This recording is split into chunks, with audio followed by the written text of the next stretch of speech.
जय हिंद, नमस्कार, राम राम सभी को। GK smart study YouTube channel पे आपका फिर से स्वागत है। आज इस क्लास में हरियाणा ग्रुप डी 2023 जो अक्टूबर 2023 में जो हरियाणा ग्रुप डी की परीक्षा हुई थी, जिसमें जो जीके के क्वेश्चन पूछे गए थे वो हम कवर करेंगे। तो चलिए हम आज की क्लास स्टार्ट करते हैं।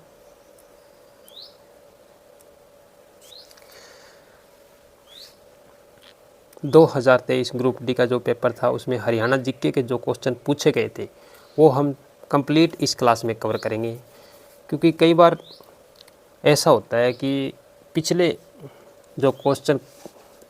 एग्ज़ामों में जो क्वेश्चन करवाते हैं वो रिपीटेड करवा देते हैं, रिपीट हो जाते हैं। एक या दो क्वेश्चन वहाँ से आ सकता है और आने की संभावना भी हो सकती है। कई बार इस टाइप की भी क्वेश्चन आ सकते हैं। जो पीछे एग्ज़ाम होते हैं उससे हमें थोड़ा सा आइडिया हो जाता है भी इस टाइप के या इस टॉपिक से हमें क्वेश्चन पूछे जाते हैं, तो उस पर हम स्पेशल तैयारी कर लेते हैं, इससे थोड़ा सा फ़ायदा होता है। चलिए इस क्लास को स्टार्ट करते हैं।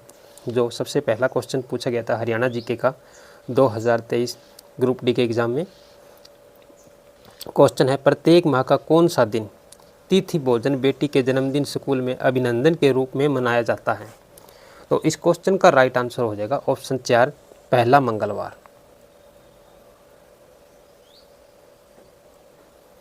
नेक्स्ट प्रश्न था निम्नलिखित में से कौन सा हरियाणा का पारंपरिक पोशाक का हिस्सा नहीं है।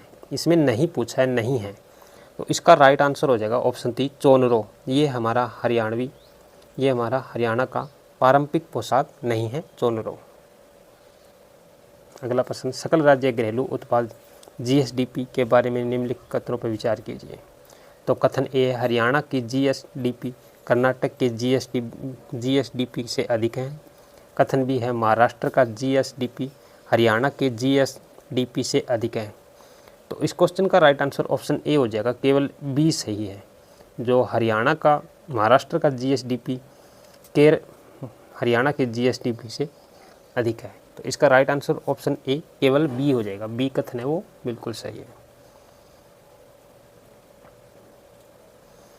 अगला प्रश्न है, राज्य के दो सबसे महत्वपूर्ण स्मारक लाट मस्जिद और हुमायूं मस्जिद किस स्थान पर स्थित है। तो इस क्वेश्चन का राइट आंसर हो जाएगा ऑप्शन 4, फतेहाबाद जिले में। ये 4 है, फतेहाबाद जिले में स्थित है लाट और हुमायूं मस्जिद।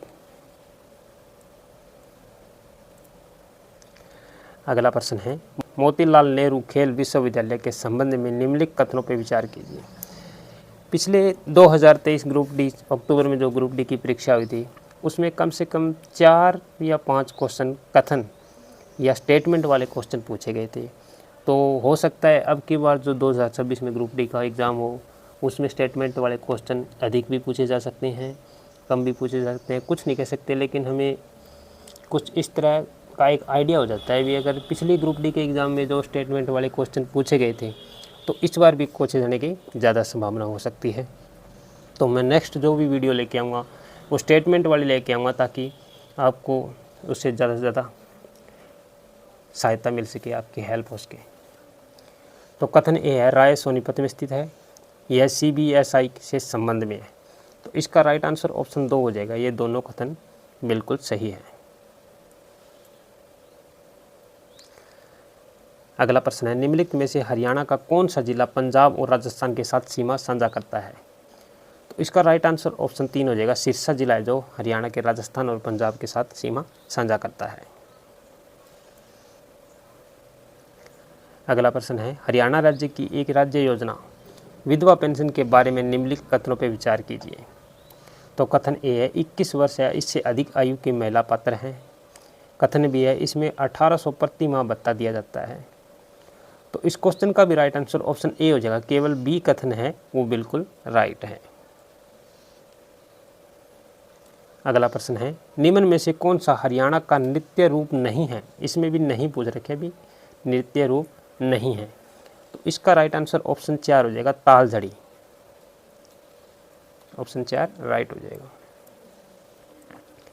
अगला प्रश्न है, पानीपत का तीसरा युद्ध निम्नलिखित में से किसके बीच हुआ था। तो सबसे पहले पानीपत का तीसरा युद्ध कब हुआ था। तो ये हुआ था अपना 1761 में।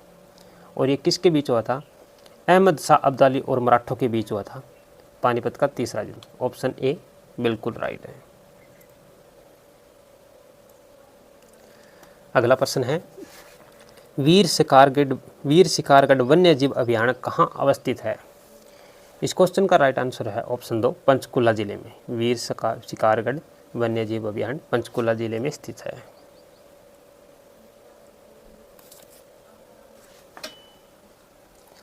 अगला प्रश्न है हरियाणा में कितने विधानसभा निर्वाचन क्षेत्र हैं।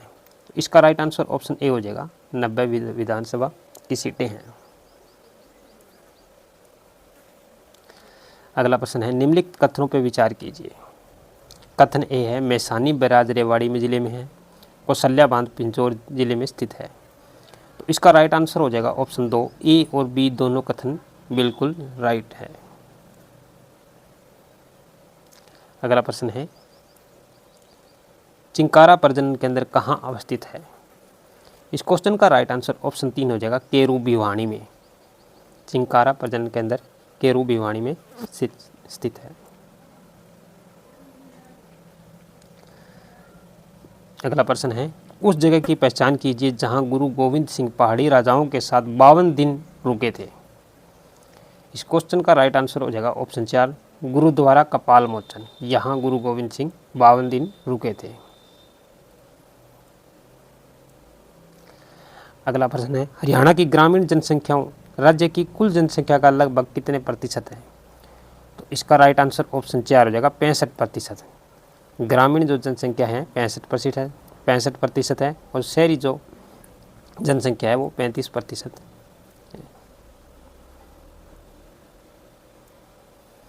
अगला प्रश्न है हरियाणा में हमारा गांव जगमग गांव की योजना के अंतर्गत वर्तमान में लगभग कितने गांव शामिल थे। तो इसका राइट आंसर ऑप्शन 2 हो जाएगा 5300।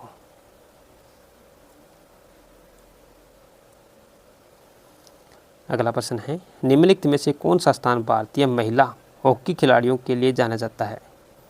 तो इसका राइट आंसर है ऑप्शन 3 शाहबाद हॉकी खिलाड़ियों के लिए जाना जाता है। अगला प्रश्न है हरियाणा का राज्य पशु कौन सा है।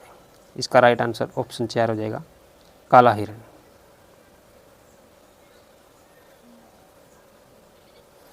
अगला प्रश्न है हरियाणा और भारत को खिलाड़ी देने के लिए प्रसिद्ध भैंसवाल कला किस जिले में स्थित है।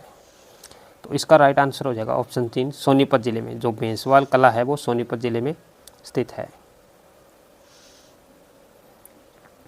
अगला प्रश्न है कीर्ति चक्र पुरस्कार विजेता को कितने राशि एक बार नगद राशि दी जाती है। एक बार में कितनी नगद राशि दी जाती है। तो इसका राइट आंसर हो जाएगा ऑप्शन 4 51 लाख रुपए। अगला प्रश्न है भारतीय प्रबंधन संस्थान हरियाणा में कहाँ अवस्थित है। इसका राइट आंसर ऑप्शन ए हो जाएगा रोहतक जिले में।